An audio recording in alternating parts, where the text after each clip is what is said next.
Welcome to the Gentleman Project podcast. I'm Kirk Chug. Today, Corey Moore is with his family on vacation, but I still wanted to come to you today and have a conversation with you. Had some neat things happen in the last week and wanted to share some of those things with you. A lot of you know that the Gentleman Project started when I started to document and journal some of the things that I wanted to teach my kids about, growing up and being responsible adults, and the things that I really wanted to make sure that they got from me if I wasn't around anymore. And so we started to document these things in small leather-bound journals, and I made a bunch of these. I gave a lot of these away, and the response was pretty cool to hear from people who were filling these up with their own kids of things that they wanted to teach their kids, and they became really cool keepsakes.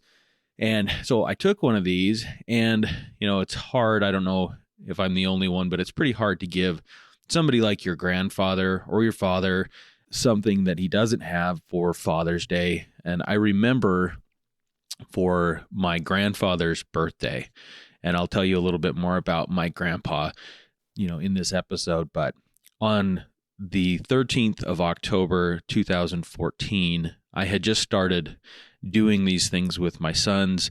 These books were becoming very cool to, see them transpire with these neat things that we were talking about, the things that were being documented. And then one right after the other, this book became a really neat thing that if I wasn't around anymore, my boys could look at this, or they could share this with their kids or their grandkids someday.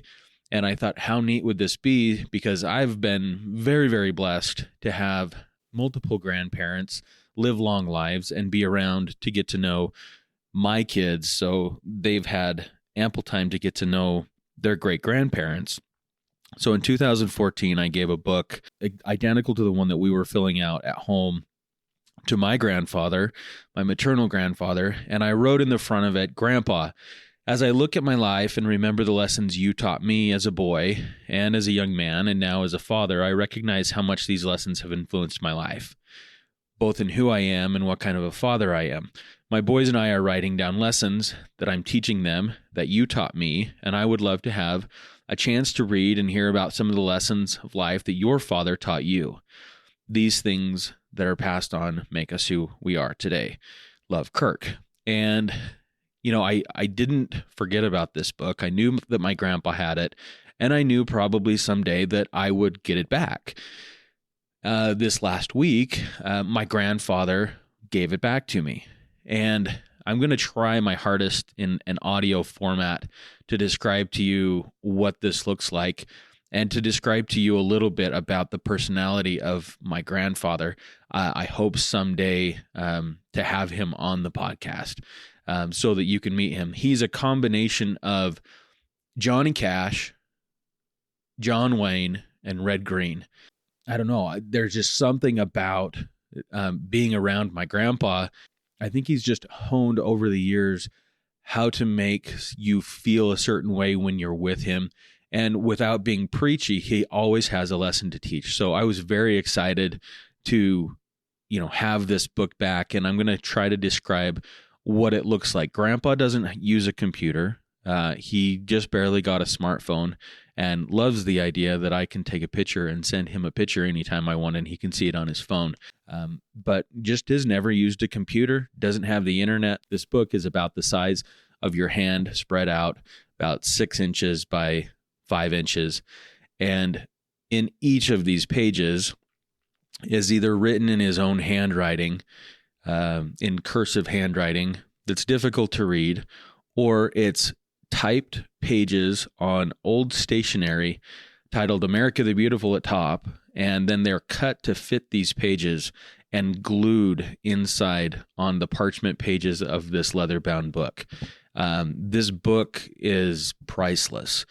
And he starts, with where he was born, kind of starts at the beginning of his life and walks through some of the things. And I'm just going to flip through this and tell you some of the titles at the tops of this book, because I think this is something that we can all do and create a beautiful piece of family history for anybody that comes after us in our family. The first one was learn to work. And under that, there's typewritten pages of how his father taught him how to work when he was a lad of 11 or 12. Tells about a story how his father had hired him to dig post holes as they were putting a fence around a 40-acre piece of property in Stone, Idaho. He agreed that he would pay him a nickel for each hole completed. And when he got down about 12 inches, there was a hard pan. He said, quote unquote, "Boy, it was hard. So I hit hard digging when I got on to 12 inches. Boy, was I earning my money. And by the end of the day, I had earned over $1. And I was happy. And when I returned to report to my dad, he said, well, let's go look at them. And we did. Dad put a post in one of the holes and he said, do you think this will be deep enough for a good sturdy fence?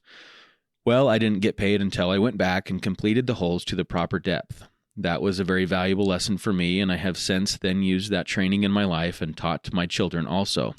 I would add, he taught that to his grandchildren as well. I was happy later in my life to have had that lesson taught to me. Page after page, being responsible. I'll share this with you because this is a great story, and I think something that each of us have really seen when we've assigned our kids to do a certain chore. He said, when I was 4 or 5 years old, my dad taught me a good lesson in dependability. My assigned job was to bring kindling in each evening so we could have it to start the fire each morning. I did pretty well for a few days, and then, as it goes with young children, I forgot one night and went to bed. About 9 o'clock at night, Dad came to the top of the stairs. I slept downstairs and said, Dell. I heard him, but I didn't answer because I suddenly remembered I had not done my chores. He said, Dell, louder. And I said, what? He said, you didn't get the kindling in tonight. I said, oh, Dad, I forgot. Will you get it for me tonight? He said he would this time, but that was my job, and he was not going to do my chores for me. I did good for several days, and then I forgot it again. Mind you, he's 4 or 5 here. I heard Dad's voice from the top of the stairs yelling, Dell, you forgot your chores again tonight. I said, oh, I'm sorry, Dad. Can you get it for me and I won't forget again? But he said, no, get up and get dressed and go out and get it. Boy, it was dark and scary and cold, but I got it and I never forgot it again. Parents do an injustice to their children when they don't follow through with teaching, and it's not good for the child to think someone will step up and do their assigned responsibilities for them. So, page after page of lessons and stories like that, of faith, of perseverance, of pride and ownership, wisdom, having faith, gratitude, being a dependable person. I've heard this one from as early as I can remember. My grandpa repeated this one and taught this to his kids and his grandkids, and I've taught it to mine. My parents taught me dependability. My father said, if you can't be depended upon, you're not worth a damn. The Lord expects us to be trustworthy in our dealings with our fellow men and with the Lord. Be kind to those less fortunate. These are a lot of the things that I tried to teach my sons in these lessons of thrift. I loved this one. He grew up in the Great Depression. Use it up, wear it out, make it do, or do without. You can tell, I referenced red, green, everything that Grandpa creates and makes work. We have a joke, and I always say, Grandpa, what did this used to be? Because everything's on its second or third life. He talks about courage. He talks about faith-building experiences that he's had. He's taken excerpts out of books. He's made photocopies of excerpts of books that he loves. So this book, I don't know if I've done it justice by trying to describe it in an audio format, but this book is priceless, meaning you could offer me any amount of money for that book and the answer would be no. This book will now become something that my children and their children will be able to read and teach. And what better way for us as parents to make an impact on those who we may never meet in our family than to write down some of the things that we believe are life's most precious truths.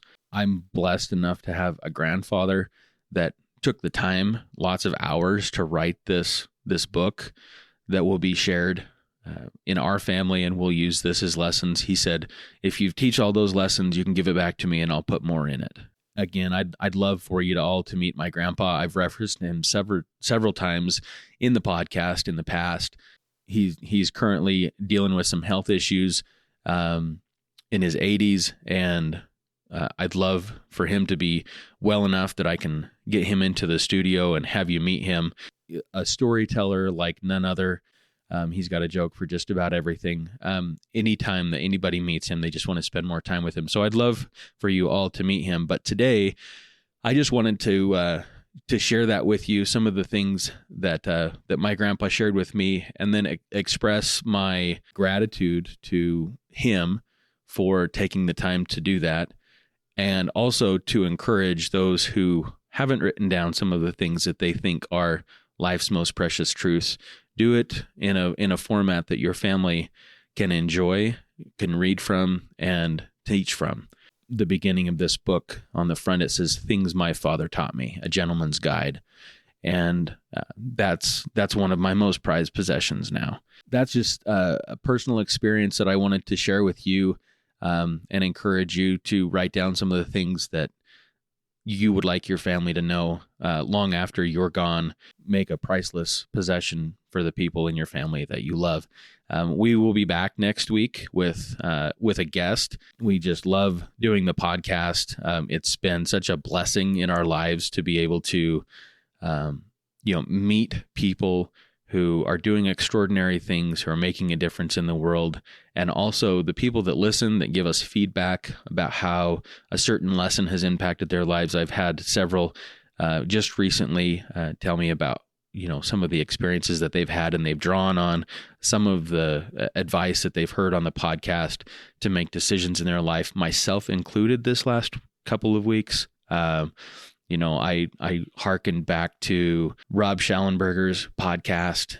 He was probably in the first 10 episodes, and he talked about throwing away the script. I've got 3 teenagers in my house, and they're making great decisions. They're not decisions sometimes that I wish that they would all, follow.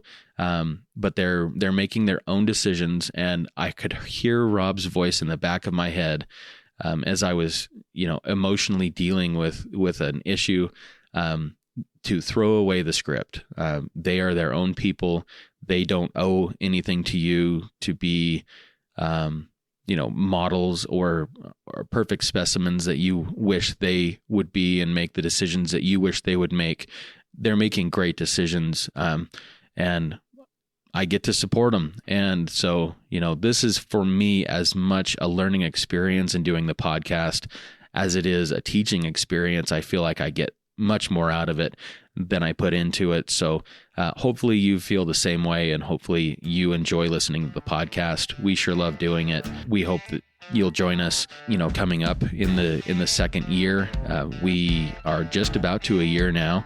We're on episode 49, and we've done one a week. So we're coming up on our 1-year anniversary of the Gentleman Project podcast, and just can't say thanks enough for everyone, sharing, rating, leaving reviews, and sharing it with your family and friends that you think would be impacted or blessed by it. So thanks again for all you do, and hope you have a great week. Go out and be gentlemen and ladies.